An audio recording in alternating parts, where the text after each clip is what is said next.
नमस्कार, मेरा नाम है ऋत्वी और मैं आज आपको एक कहानी सुनाने वाली हूँ गंगा जी के पे।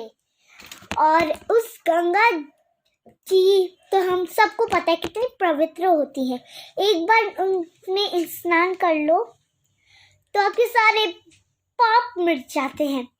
और हिंदुस्तान की सबसे पवित्र नदी गंगा है। सो फ्रेंड्स, आज वैसे तो गंगा जी के बारे में काफी पुरानी कथाएं हैं, बहुत है, पर अब मैं अगर सारी सुनाने बैठ जाऊंगी ना तो कम से कम 10 days या 15 days तो लग ही जाएंगे। इतनी इंटरेस्टिंग कथाएं हैं। तो फ्रेंड्स, अभी मैं सारी कथाएं तो एक एक करके नहीं सुना सकती, पर हाँ, उनमें से एक सबसे मुझे बहुत इंटरेस्टिंग कथा रखी है तो मैं आपको जरूर सुनाती हूँ।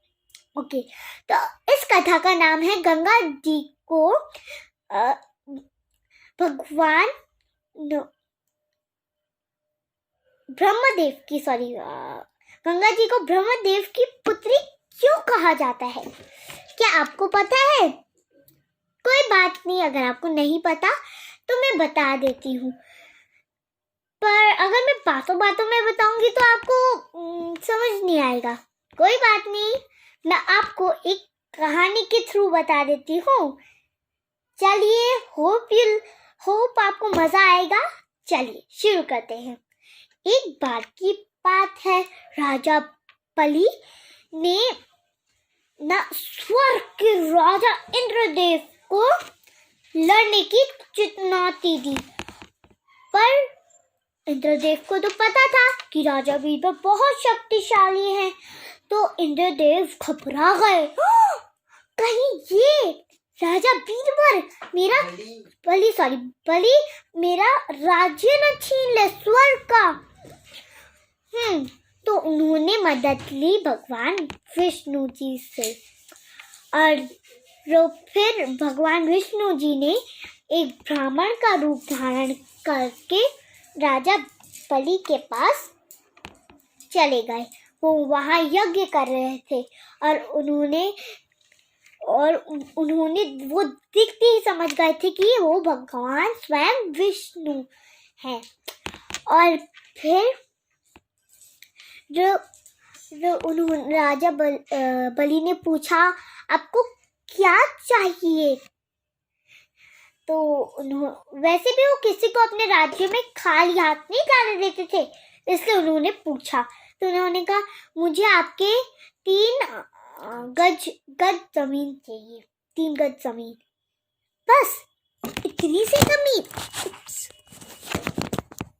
सॉरी, बस इतनी सी ही जमीन। तो फिर राजा बलि ने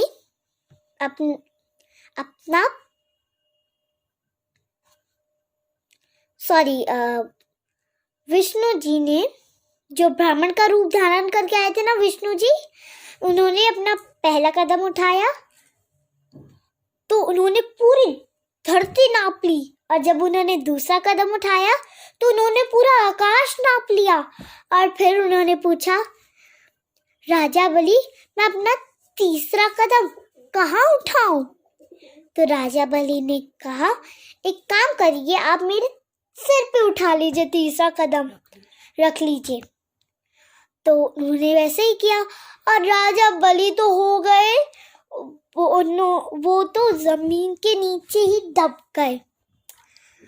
और जहाँ बहुत सारे राक्षसों का राज था, पाताल लोक, जिसको हम कहते हैं पताल, वो यही नाम से जाना जाता है नीचे की धरती, पाताल लोक।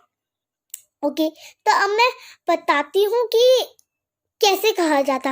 मैंने स्टोरी तो सुना दी, पर आपको समझ नहीं आया होगा, क्योंकि जब ब्राह्मण देव जी ने अपना दूसरा कदम उठाया था ना आकाश नापने के लिए पूरा, तब ब्रह्मा जी ने उनके चरण धोए थे और उस जल को एक कलश में इकट्ठा करके और उनका नाम दिया गया था गंगा। और इसीलिए हम लोग गंगा जी को ब्रह्मा जी की पुत्री बुलाया जाता है, हम लोग भी बुलाते हैं। और फ्रेंड्स, मैं आपको ये बता दूं कि गंगा जी का बहाव बहुत तेज होता है, इसलिए अगर आपको स्विमिंग करनी है तो गंगा जी में बिल्कुल मत करना। सिर्फ आपके मम्मी पापा या बड़े ही उसमें स्नान कर सकते हैं, क्योंकि वो बहाव थोड़ा सा कंट्रोल में ला सकते हैं। Okay friends, bye bye, stay happy, stay safe, thank you.